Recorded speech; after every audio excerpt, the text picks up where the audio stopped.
স্বাগতম সবাইকে। আজকে আমরা কথা বলবো কিভাবে আইডিয়াল কাস্টমার সেগমেন্ট ডিফাইন করতে হয়। আপনি যদি একটা নতুন প্রোডাক্ট বানাতে চান তাহলে সবার আগে কি করবেন? কাদের জন্য প্রোডাক্ট বানাচ্ছেন সেটা নিশ্চয়ই জানতে হবে আপনাকে। তাই সবার আগে আপনার কাজ হচ্ছে কাস্টমার সেগমেন্ট ঠিক করা এবং পরবর্তীতে যে কোনো কমিউনিকেশন কিংবা প্রমোশনাল ম্যাটেরিয়াল তৈরির ক্ষেত্রে আপনার এই কাস্টমার সেগমেন্টের কথা মাথায় রেখে বানাতে হবে। আপনাকে ডিসাইড করতে হবে কাদের উপর আপনি কনসেন্ট্রেট করবেন এবং কাদেরকে ইগনোর করবেন। যদি আপনি এয়ারটেল অ্যাডভার্টাইজমেন্ট লক্ষ্য করে থাকেন, দেখবেন তারা সবসময় ইয়ংদের জন্য বিজ্ঞাপন বানায়। এই ইয়ং জেনারেশনটাই হচ্ছে এয়ারটেলের আইডিয়াল কাস্টমার সেগমেন্ট। আপনি কখনো প্রাণ চকোচকোর অ্যাড দেখেছেন?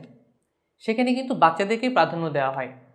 চকোচকো হয়তো আপনিও খেয়েছেন বা খেতে পছন্দ করেন, তাহলে বাচ্চারা কেন প্রাধান্য পায়? কারণ বাচ্চারাই হচ্ছে তাদের জন্য আইডিয়াল কাস্টমার সেগমেন্ট, আপনি কিংবা আমি না। তাহলে কিভাবে আপনি ঠিক করবেন কারা হবে আপনার আইডিয়াল কাস্টমার সেগমেন্ট? চারটা সহজ ধাপে আপনি ঠিক করে নিতে পারবেন the type of customers you are interested in. প্রথমেই যেটা আপনার ভাবতে হবে তা হচ্ছে আপনার কাস্টমারদের এজ, জেন্ডার, ইনকাম ব্র্যাকেট বা জিওগ্রাফিক লোকেশন নিয়ে। আপনি বাচ্চাদের জন্য প্রোডাক্ট বানাবেন নাকি মধ্যবয়স্কদের জন্য?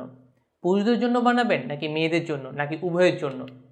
যাদের জন্য বানাচ্ছেন তাদেরকে আপনার প্রোডাক্ট কেনার মতো আর্থিক সচ্ছলতা আছে? কারণ আপনি যদি তাদের মান্থলি ইনকাম নাই জানেন তাহলে কীভাবে বুঝবেন আপনার প্রোডাক্টের প্রাইসিংটা কত হবে? সাথে আরও জানতে হবে আপনাকে তারা কোন লোকেশনে থাকে। তারা কি শহরে থাকে নাকি গ্রামে নাকি হচ্ছে মফস্বলে? শহরে থাকলেও তারা কি উচ্চবিত্ত নাকি মধ্যবিত্ত? এই ব্যাপারগুলো আপনাকে জানতে হবে। তো প্রথমে আপনাকে এই সকল প্রশ্ন উত্তর বের করে নিতে হবে। আবার আপনি যদি বিটুবি বিজনেস করেন, অর্থাৎ আরেকটা বিজনেসের সাথে প্রোডাক্ট বা সার্ভিস লেনদেন করেন, তাদের সাইজ কেমন, তারা কোন ইন্ডাস্ট্রিতে অপারেট করে, কোন লোকেশনে থাকে, সেসবও কিন্তু আপনাকে জেনে নিতে হবে। এরপর হলো বাইং হ্যাবিটস। আচ্ছা, আপনার কাস্টমার কি আপনার প্রোডাক্ট প্রতিদিন ব্যবহার করবে, নাকি সপ্তাহে একবার, নাকি মাসে একবার, নাকি বছরে একবার, নাকি কয়েক বছরে একবার? এই যেমন দেখুন, আমরা যারা শহরে থাকি মাসে কয়টা সাবান ব্যবহার করি? যারা গ্রামে থাকে তারা কি এক মাসে একই পরিমাণ সাবান ব্যবহার করে? আবার শহরে যারা থাকে তারাও কি সবে এক মাসে একই পরিমাণ সাবান ব্যবহার করে? অবশ্যই না। প্রত্যেকের সাবানের চাহিদা কিংবা সাবান কেনার সামর্থ্যও কিন্তু আলাদা আলাদা। আবার গাড়ি কিংবা বাড়ি অথবা ওয়াশিং মেশিন, শোকেস এগুলো কিন্তু প্রতি বছর বছর মানুষে কেনে না, তাহলে কয় বছর পর পর কিনে? এসবও কিন্তু আপনাকে হিসাবে নিতে হবে যখন আপনি কাস্টমার সেগমেন্ট ঠিক করবেন। এরপর মাথায় রাখতে হবে আপনার প্রোডাক্ট কারা কিনবে এবং ব্যবহার কারা করবে। ধরেন আপনি বাচ্চাদের জন্য ডায়াপার বানালেন, কিন্তু বাচ্চারা তো দোকানে গিয়ে ডায়াপার কিনবে না, কিনবে হচ্ছে তাদের বাবা মা, দাদা দাদি কিংবা চাচা চাচি। সো যারা প্রোডাক্ট কিনে তারা হচ্ছে কাস্টমার এবং যারা ব্যবহার করে তারা হচ্ছে কনজিউমার। সো মনে রাখবেন, কাস্টমার কিন্তু সবসময় কনজিউমার হয় না।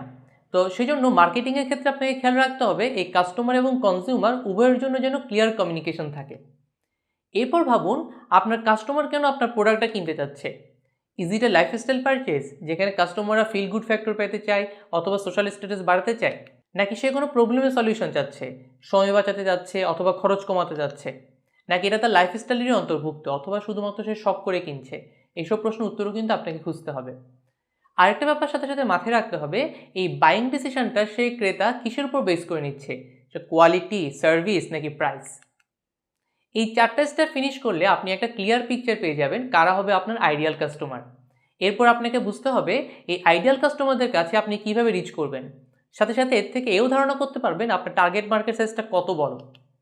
তাই মার্কেটিংয়ে প্রথম এবং সবচেয়ে ইম্পর্টেন্ট কাজ হচ্ছে কাস্টমার সেগমেন্ট ঠিক করা। এই একটা কাজের উপরেই নির্ভর করবে আপনার বাকি সব মার্কেটিং রিলেটেড কাজ। একটা ছোট কেস স্টাডি দিয়ে শেষ করি। পার্কার পেনের কথা আপনারা হয়তো অনেকেই শুনেছি। 1950 সালের দিকে পার্কার যখন চিন্তা করলো তারা কলম ব্যবসায় আসবে, তারা কিন্তু ঠিক করে নিয়েছিল রেগুলার স্টেশনারি প্রোডাক্ট হিসেবে তারা কলম বিক্রিতে মনোযোগ দিবে কম। তারা তাদের আইডিয়াল কাস্টমার সেগমেন্ট হিসেবে ধরে নিয়েছে যারা কলম গিফট দিতে চায়। তাই Parker pen puts more money into the packaging, যাতে করে তাদের products become presents or gift. তো খেয়াল করে দেখবেন এখন এক এক সেগমেন্টের লোকজন, যেমন pre school children, school student, office worker কিংবা প্রফেশনাল, এরকম এক এক টাইপের লোকজনের জন্য এক এক টাইপের কলম আছে। সো এভাবে আপনাকে আপনার আইডিয়াল কাস্টমার ডিফাইন করে নিতে হবে এবং এটাই probably the most valuable time you spend in marketing. Thanks for staying with us. Happy learning.